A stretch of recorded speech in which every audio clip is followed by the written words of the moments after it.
महाशिवरात्रि का त्यौहार, जिसे हम शिवरात्रि या शिव की महान रात्रि के रूप में भी जानते हैं, शिव और शक्ति के अभिसरण को दर्शाता है ये व्रत।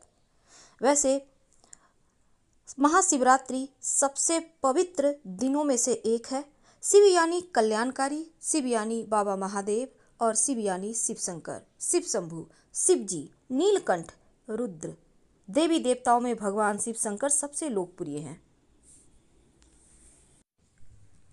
घर पर महाशिवरात्रि का पूजा कैसे करें, क्योंकि एक तो कोरोना का वक्त है और मंदिरों में भीड़ भी आप नहीं कर सकते, तो ऐसे में घर पर आप आराम से पूजा कर सकते हैं।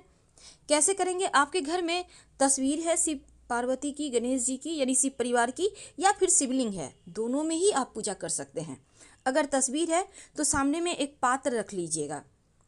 तो महाशिवरात्रि पर्व पर भगवान शिव को प्रसन्न करने के लिए विविध तरह के उपाय करते हैं, लेकिन उपाय साधारण जो जनमानस हैं, जो व्यक्ति हैं, वो कैसे करें। तो आज हम यही विस्तार से जानेंगे कि पूजन विधि जितना आसान हो उतना ही फलदायी हो। भगवान शिव अत्यंत ही सीधे सादे सरल देवता हैं और सरल तरीके से ही प्रसन्न कर सकते हैं आप। उन्हें कोई खास तामझाम पसंद ही नहीं। तो जब आप भगवान शिव की पूजा करें तो सबसे पहले स्नान वगैरह करके शुद्ध वस्त्र धारण करें, शुद्ध आसन पर बैठें, फिर जल लेकर आचमन करें और यज्ञोपवीत धारण कर शरीर को शुद्ध करें। हल्का सा गंगा जल ले लें हाथ पे, थोड़ा सा मुंह में आचमन करें और फिर हाथ धोकर फिर थोड़ा सा जल लेकर पूरे शरीर पे आसपास के एरिया में हल्का सा डाल दें। इसके पास आसन शुद्धि करें। उसके बाद पूजन सामग्री को सब कुछ आप बेहतर तरीके से पहले से सजा कर रख लें।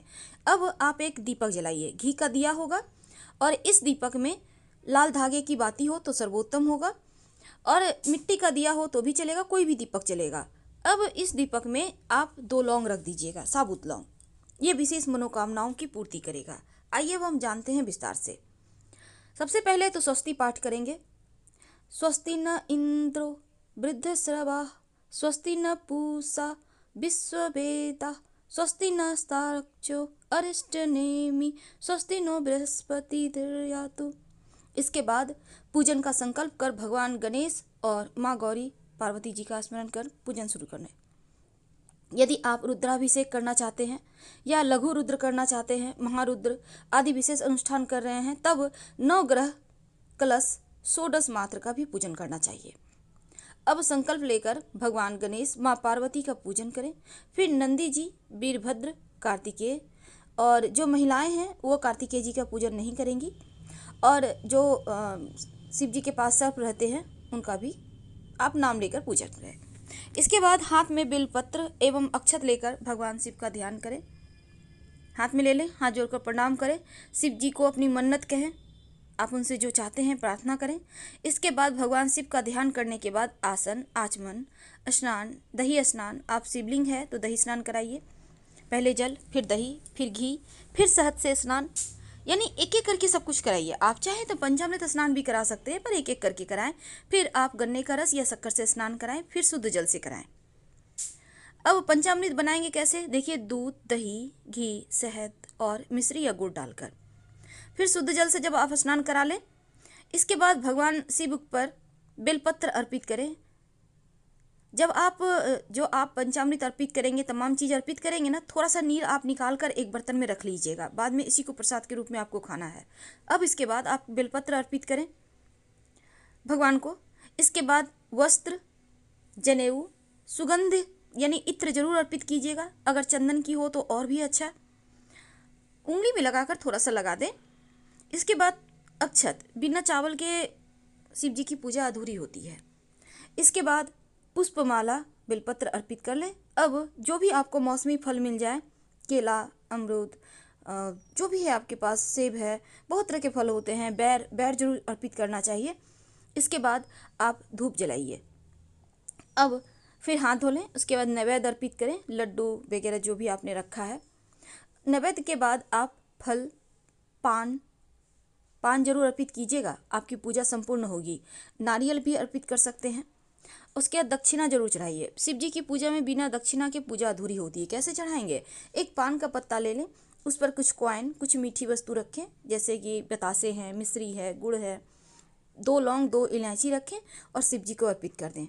इसके बाद क्षमा याचना करें और शिव जी की आरती करें। जब आप क्षमा का मंत्र बोलेंगे ना, तो जब क्षमा याचना करते हैं तब एक मंत्र बोला जाता है और उसके बाद हम आपको बताएंगे अपनी राशि के अनुसार आप कैसे शिव जी को मनाएं।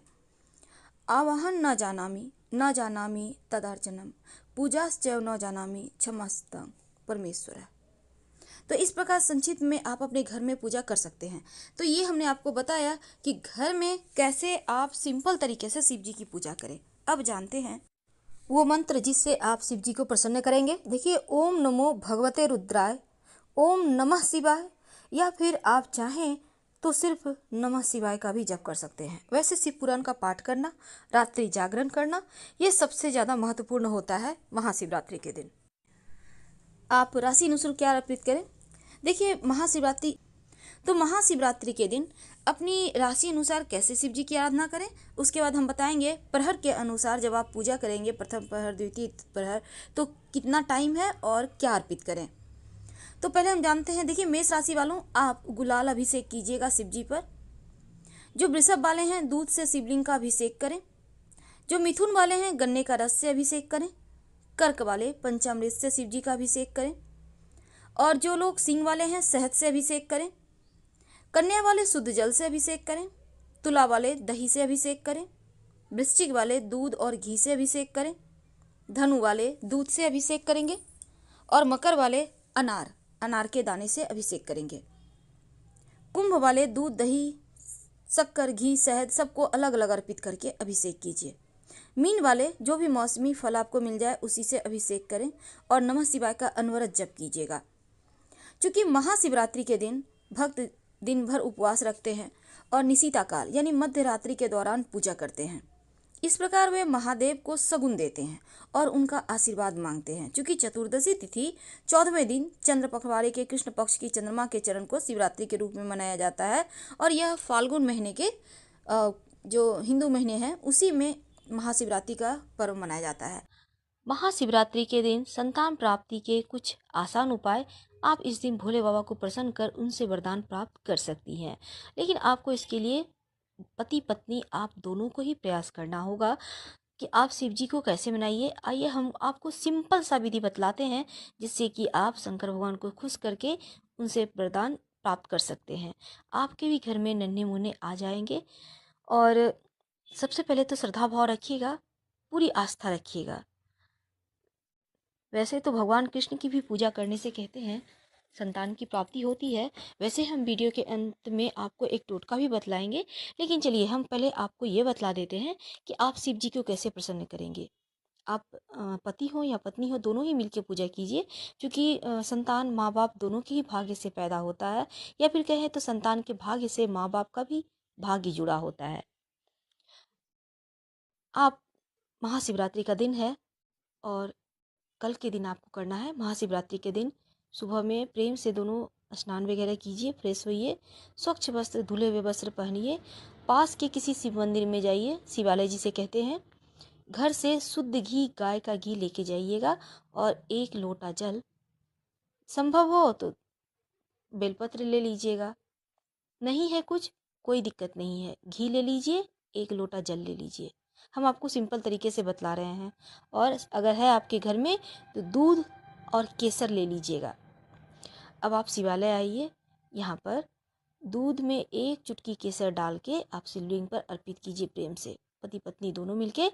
और उसके बाद आपको घी का काम करना है। घी की धारा अर्पित कीजिए, धारा टूटनी नहीं चाहिए। अब थोड़ा सही प्रतीकात्मक रूप से अर्पित कीजिएगा, ज़्यादा वेस्ट मत कीजिएगा। और घी की धारा जब अर्पित करेंगी, जैसे पति अगर घी की धारा अर्पित कर रहे हैं तो पत्नी जल अर्पित करेगी उसी समय, और अगर पत्नी घी की धारा अर्पित कर रही है तो पति जल अर्पित करेंगे, यानी कि दोनों को एक साथ ही करना है। नमः शिवाय का अनवरत जप करते जाइए और शिव जी से ध्यान कीजिए कि हे भोलेनाथ, जो भी गलतियां हुई हैं उसे क्षमा करें और हमारी भी कोख हरी भरी कर दे। उसके बाद केसर का तिलक भोले बाबा को भी लगाइए और खुद भी आप लोग लगा लीजिए। अगर आप जैसे पति हैं तो वो साष्टांग प्रणाम करेंगे शिव जी को, पत्नी साष्टांग प्रणाम नहीं करेंगी, क्योंकि लड़कियों लेडीज लोगों को साष्टांग प्रणाम नहीं करना चाहिए, बल्कि आप यूं ही झुककर जैसे करती हैं वैसे कीजिएगा, घुटने मोड़कर। यहाँ पर आप प्रार्थना कीजिए, उनसे गलती का क्षमा मांगिए। अब हम आपको एक टोटका बतलाते हैं। आप आपके आसपास या आपके घर में ही छोटे बच्चे तो होंगे ही, उन्हें दांत भी निकलता होगा। तो जब बच्चे 6 साल के 7 साल के होते हैं, उसका दांत टूटना शुरू होता है। तो पहली बार जो दांत टूटा हुआ है आपको अगर मिल जाता है तो उस दांत को आप ले लीजिए, जिसे हम दूध के दांत कहते हैं। और आप महिला हैं तो इसे सफ़ेद कपड़े में लपेटकर इस दांत को अपनी बाईं बाह में बांधिए, संतान प्राप्ति के योग बनेंगे। जो इस प्रकार से आप उनकी पूजा कीजिए, जीवन के हर कष्ट दूर होंगे। क्योंकि महाशिवरात्रि पर विशेष प्रयोग किए जाते हैं। अगर जीवन में बहुत परेशानी है, बहुत कष्ट बढ़ गए हैं, कोई बीमार है लंबे समय से, या फिर बहुत टेंशन है, धन की कैसी भी मुश्किलें हों, तब एक छोटा सा प्रयोग कीजिएगा। रात में सोने के पहले, महाशिवरात्रि के एक दिन पहले कर लीजिएगा ये। तो आपको करना क्या है ना, 1 लोटा पानी में 5 पीपल के पत्ते रख कर उसको ढक कर, जो व्यक्ति परेशान है, बीमार है, उनके सिरहाने रख दें।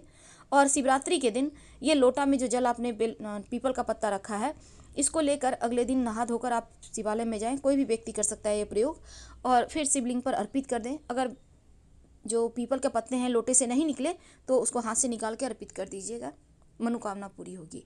देखिए, जब शिव जी की पूजा करेंगे तो कपूर जलाकर आरती जरूर कीजिएगा। याद रखिए, कपूर जलाकर आरती जरूर कीजिएगा। आपने सुना होगा, कर्पूर गौरम करुणावतारम संसार सारम भुजगेंद्रहारम। कुछ ऐसी वस्तु है जो शिव जी को नहीं अर्पित करना चाहिए, जैसे कि सिंदूर, स्त्री कारक है ना, इसलिए तो आप शिव जी को सिंदूर अर्पित मत कीजिए। देखिए, एक पौराणिक कथा के अनुसार महाशिवरात्रि तब थी जब पहली बार भगवान शिव का लिंग रूप प्रकट हुआ था। एक अन्य विश्वास, अगर हम शास्त्र की माने, तो यहाँ पर देखिए, शिवरात्रि वह दिन है जब भगवान शिव और देवी पार्वती का मिलन का प्रतीक है। और शिव और माँ पार्वती दोनों का विवाह इसी दिन होता है। क्योंकि महाशिवरात्रि पर शिव पूजा निशीता काल यानी मध्यरात्रि के दौरान की जाती है। तो निशीता काल की पूजा 12 मार्च की सुबह 12:06 से 12:55 के बीच है। आप इसी बीच कीजिएगा, आपकी सभी मनोकामनाएं पूरी होगी। और 4 प्रहर की पूजा आप जरूर करें, आपके जीवन के हर कष्ट दूर हो जाएंगे। वैसे तो देखिए, महाशिवरात्रि पर तमाम राशि के अनुसार आप पूजा पाठ करेंगे, उपाय करेंगे, और शिवरात्रि का पालन का वक्त भी हमने सब कुछ विस्तार से दिया है। और इस बार भोलेनाथ चूंकि अपने भक्तों की मनोकामनाएं पूरी करने वाले हैं बहुत ही ज़्यादा सरल तरीके से, क्योंकि इस बार बन रहे बहुत ही अद्भुत दुर्लभ शुभ योग। आपको तो पता ही है, शनि गुरु एक साथ बैठे हैं, तब यकीनन जीवन में कुछ तो बदलाव होगा। हम आपसे विदा लेते हैं। जानकारी अच्छी लगे तो लाइक कर सब्सक्राइब करें। धन्यवाद।